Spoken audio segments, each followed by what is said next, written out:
My name is Elena Morrison, and I'm 34 years old. For the past 12 years, every single holiday invitation to my father's home came with the same excuse. No room for you and the kids, we're full.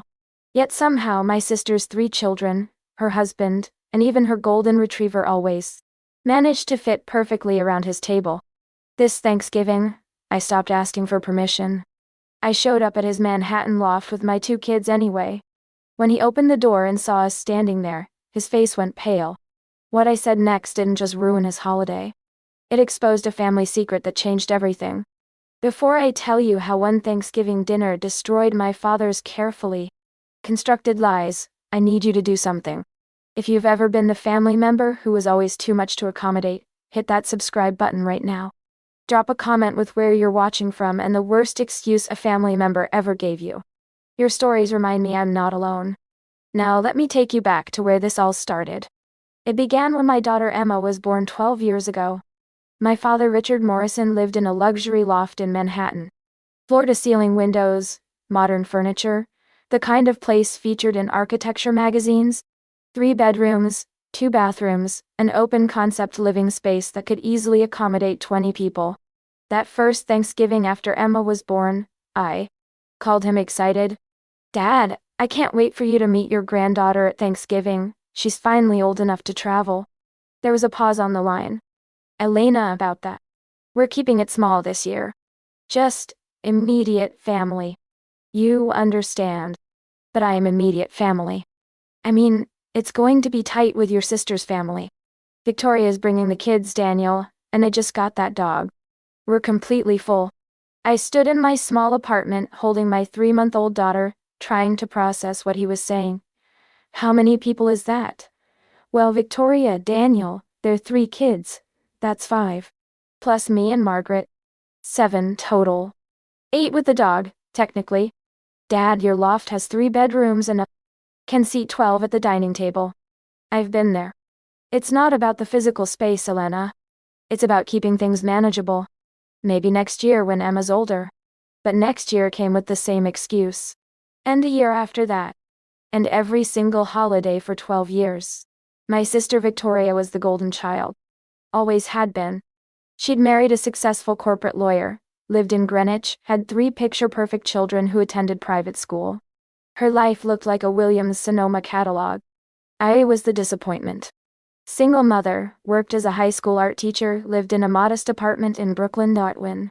My daughter Emma and later my son Lucas didn't fit the aesthetic my father wanted for his holiday gatherings. Every year I'd see the photos on social media. My father's beautiful dining table set for 7. Victoria's family gathered around, the dog sleeping by the fireplace. My father beaming with pride, arm around his grandchildren who actually counted. The comments were always the same. "Beautiful family. So blessed, gorgeous home." No one ever asked where I was. I stopped calling after the 5th year. Stopped asking. Stopped hoping. I created our own traditions. Just me, Emma, and Lucas. We'd make pizza from scratch, watch movies, build blanket forts in the living room. "Why don't we go to Grandpa's for Thanksgiving?" Emma asked when she was 7. "Grandpa's house is very small," I lied. "He doesn't have room for everyone. But Aunt Victoria goes with her whole family. And they have more people than us." I didn't have an answer for that. Not one that wouldn't hurt her. This year was different. This year, something inside me finally broke. It started with a call from my stepmother Margaret 3 weeks before Thanksgiving. "Elena, your father wanted me to reach out. We're doing Thanksgiving at the loft again this year." "Okay. And? Well, we wanted to invite you and the kids." I almost dropped my phone. "What? Your father's been thinking about it and we decided it's time. The kids are older now, they won't be running around breaking things. We'd love to have you." I should have been happy. Should have been grateful. But something in her tone felt wrong. "What changed?" "Nothing changed. We just thought it would be nice. Margaret, be honest with me." There was a long pause. "Victoria's family is traveling to Daniel's parents this year, so we have the space." There it was. I wasn't invited because my father finally wanted a relationship with his daughter and grandchildren. I was invited because I was the backup plan. The consolation prize when the preferred option became unavailable. "I see. So you'll come? We're planning for 1 o'clock. I hung up without answering. That night, I lay in bed staring at the ceiling, thinking about 12 years of excuses. 12 years of my children wondering why they weren't good enough for their grandfather. 12 years of being invisible. Emma was 14 now. Lucas was 10. They were old enough to understand rejection. Old enough to remember being excluded. Old enough to be hurt by the message that they only mattered when the preferred grandchildren weren't available. I made a decision. If I was going to address this, it had to be now. It had to be direct. And it had to be on my terms. The Wednesday before Thanksgiving, I called my father. Dad, it's Elena. Oh, hello. Margaret said she invited you for tomorrow. She did. But I need to know something first. Why now? Why after 12 years of no room are you suddenly able to accommodate us? Elena, don't be dramatic. We're trying to include you. You're including me because Victoria is not available. Be honest. That's not fair. Family situations change. We're making an effort. An effort would have been making room for your grandchildren at some point in the past 12 years. This isn't an effort. This is convenience. If you're going to be ungrateful about it, maybe it's better you don't come. I'm not coming to be your backup plan, Dad. I'm coming because my children deserve to see where they actually rank in your life. We'll be there at 1. I hung up before he could respond. Thanksgiving morning, I dressed Emma and Lucas in their nicest clothes. Emma wore a navy dress she'd picked out herself. Lucas had on khakis and a button-down shirt that made him look impossibly grown up. Are we really going to Grandpa's? Lucas asked nervously.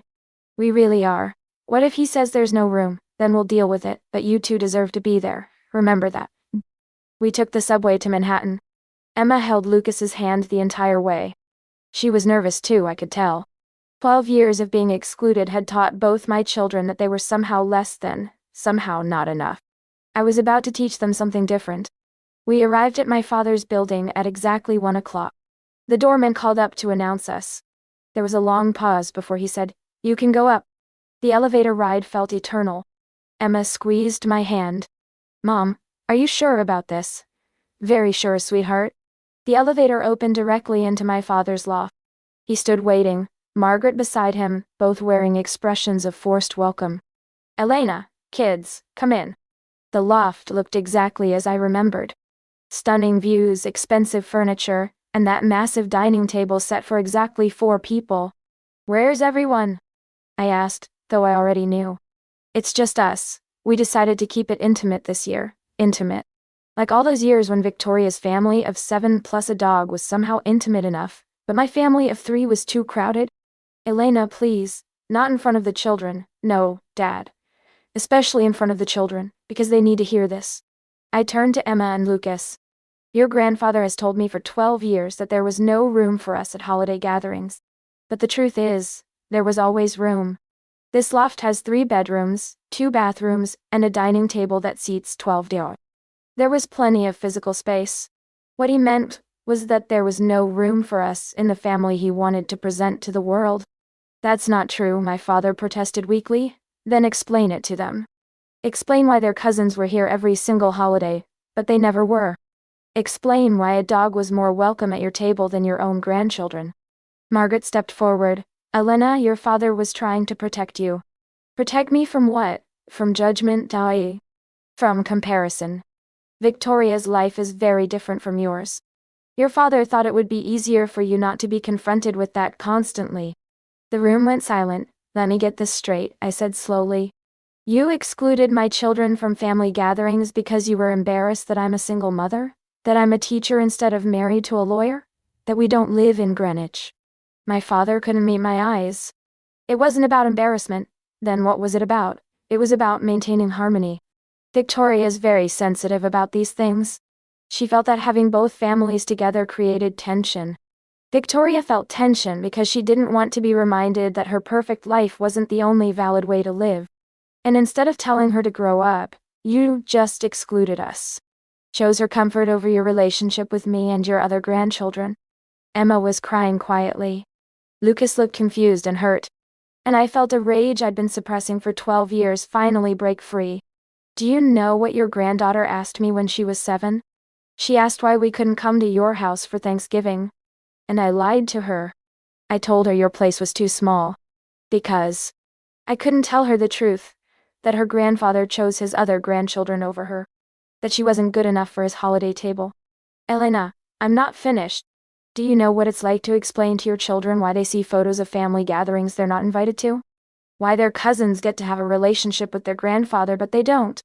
Why they only matter when the preferred option isn't available? My father sat down heavily in his designer chair, suddenly looking much older than his 68 years. I thought I was doing what was best. Best for who? Not for me. Not for Emma and Lucas. Best for maintaining the illusion that your only daughter is Victoria, the one who reflects well on you. The one who married right, lives right, does everything according to your standards.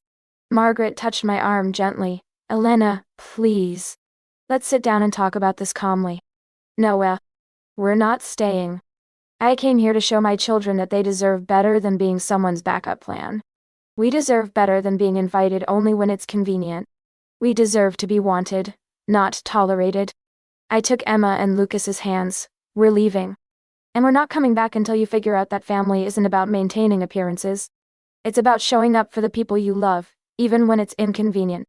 Even when they don't fit your perfect picture. Where will you go? My father asked quietly. Anywhere but here. We'll create our own holiday like we've been doing for 12 years. The difference is, now Emma and Lucas know it's not because we're not good enough. It's because you couldn't see our worth. We walked to the elevator. Behind us, I heard my father say something to Margaret, but I didn't turn around. The elevator doors closed on his stunned face. In the elevator, Emma looked at me with tears streaming down her face. Mom, I'm sorry you had to do that. Don't apologize, sweetie. You did nothing wrong. None of us did. But now we don't have anywhere to go for Thanksgiving. I pulled out my phone and made a way. Hey, it's Elena. I know it's last minute, but are you and the kids still planning that Friendsgiving thing you mentioned? We're available, after all, really. That would be amazing, thank you. I looked at my children. My colleague Sarah has been hosting a Friendsgiving for people who don't have family plans. She just invited us. We're going to celebrate with people who actually want us there. Lucas smiled for the first time that day. Can I bring the pumpkin pie we made? Absolutely. Sarah's Friendsgiving was everything my father's gathering would never have been. Warm, chaotic, full of mismatched chairs and genuine laughter. Her apartment was smaller than my father's loft, but somehow 20 people fit comfortably around. Tables pushed together, plates balanced on laps, kids sitting on the floor playing games. Emma made friends with Sarah's daughter immediately. Lucas helped in the kitchen, proud to present his pie. And I sat surrounded by colleagues, friends, and their families, feeling more welcome in this crowded apartment than I ever had in my father's luxury loft.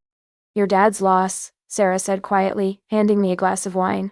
His loss, my gain? Turns out family isn't always about blood. The next day my father called. I let it go to voicemail. Elena, it's Dad. I've been thinking about what you said. You're right. I made a terrible mistake. Multiple mistakes. I let my own insecurities and Victoria's opinions dictate who was welcome in my home. I prioritized appearance over love.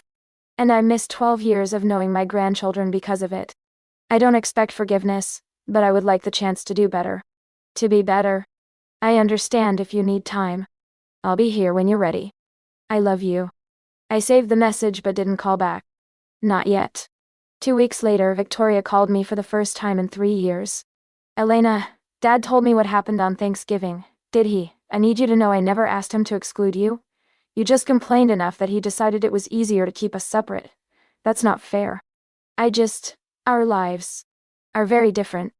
It's uncomfortable for my kids to see such different lifestyles. Uncomfortable for them, or for you. There was a long silence. Maybe for me, she admitted. You seem so content with your life. You don't need the things I need. The house, the status, the perfect picture. It makes me question whether all the things I've been chasing actually matter. They matter if they matter to you, Victoria. But they don't make you better than me. And they definitely don't make your children more valuable than mine. I know that now. Dad's been in therapy. Did you know that? No. He started right after Thanksgiving. Said he needed to figure out why he'd damaged his relationship with Whit, his daughter, to please his other daughter. It's been eye-opening for all of us. I felt something soften in my chest, just slightly. I'm glad he's working on himself. He asks about you and the kids constantly. Wants to know everything about Emma and Lucas. What they like, what they're interested in, how school is going. He bought Lucas a robotics kit, and Emma some art supplies. They're sitting in his loft waiting. He could have bought them things all along. That's not the issue. I know. The issue is that he didn't see them, didn't value them, didn't make space for them in his life. And I'm sorry I contributed to that. I'm sorry I was so insecure about my own choices that I helped exclude you from family events. It wasn't enough. Not yet. But it was something. 3 months later, on a Sunday afternoon in February, I took Emma and Lucas to see their grandfather. Not for a holiday. Not for a special occasion. Just a regular Sunday where he'd specifically invited us and only us. Where he'd cleared his calendar and his home of any potential buffer between him and the grandchildren he'd neglected for 12 years. He opened the door with tears in his eyes. Elena, Emma, Lucas, thank you for coming. We didn't hug. The hurt was still too fresh for easy affection. But we came inside and we sat at his table and he asked my children questions he should have been asking for years. Lucas, your mom tells me you're interested in robotics? Yeah. I'm building a robot that can solve a Rubik's Cube. That's incredible. I'd love to see it when it's finished. Really? Really? Emma was more cautious, less willing to forgive. At 14 she understood the depth of what had been taken from her. Why didn't you want us before? She asked directly. My father set down his coffee cup carefully. Because I was a coward who cared more about appearances than love. And I am deeply, profoundly sorry for the hurt that caused you. You deserved a grandfather who celebrated you exactly as you are. I failed you. I'm hoping you'll give me a chance to do better, but I understand if you can't. Emma nodded slowly, considering his words. I'll think about it. That's more than fair. We visited 3 more times over the next month. Short visits, careful boundaries, slow rebuilding. My father never missed a visit. Never canceled. Never made excuses. In April he asked if he could come to Lucas's robotics competition. Not with Margaret or Victoria's family, just him, showing up for his grandson. He sat in the audience wearing a t-shirt that said Team Lucas that he'd clearly had custom made. When Lucas's robot successfully solved the Rubik's Cube in under 3 minutes, my father stood and cheered louder than anyone. The room. Lucas beamed, and I saw my father cry for the second time in my life. In May, my father came to Emma's art show at school. She'd created a series of paintings exploring family, belonging, and finding your place. One painting showed an empty chair at a holiday table. My father stood in front of that painting for 20 minutes. I was that empty chair, he said quietly. I removed myself from your lives, and this is what it created. I'm so sorry, Emma. She slipped her hand into his. I'm glad you're here now, Grandpa. It was the first time she'd called him Grandpa. 6 months after that terrible Thanksgiving, my father invited all of us to a family dinner.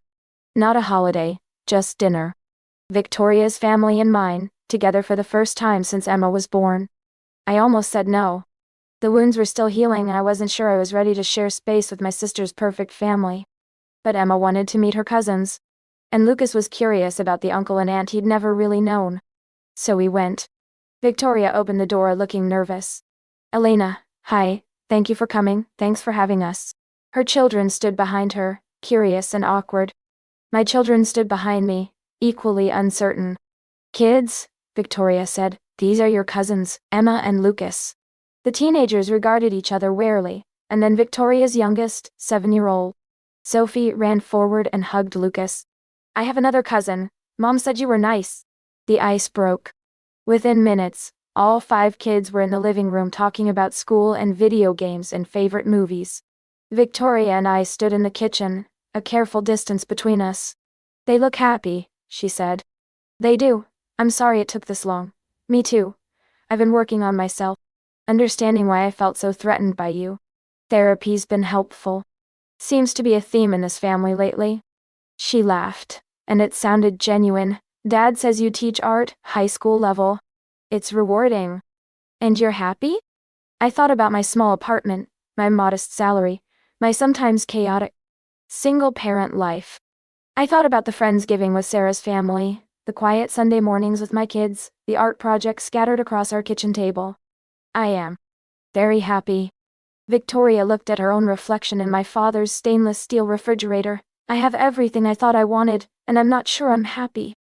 Isn't that strange? Maybe you've been chasing the wrong things. Maybe I have. Dinner that night wasn't perfect. There were awkward moments, careful conversations, old wounds that couldn't be healed in one evening. But my children sat at the table with their grandfather, their aunt, their uncle, their cousins. They were seen. They were included. They mattered. As we were leaving, my father pulled me aside. Thank you for giving me another chance. Thank you for doing the work to deserve one. I can never make up for the 12 years I lost, but I'd like to try to be present for whatever time we have left. Then show up, Dad. Not just for holidays or special occasions. Show up for the ordinary moments. The boring Tuesday nights. The random Sunday afternoons. That's where real family happens. I will. I promise. And he has. For the past year, my father has been present in a way he never was before. He comes to soccer games and school plays. He calls just to check in. He sends the kids random texts with terrible dad jokes that make them groan and laugh.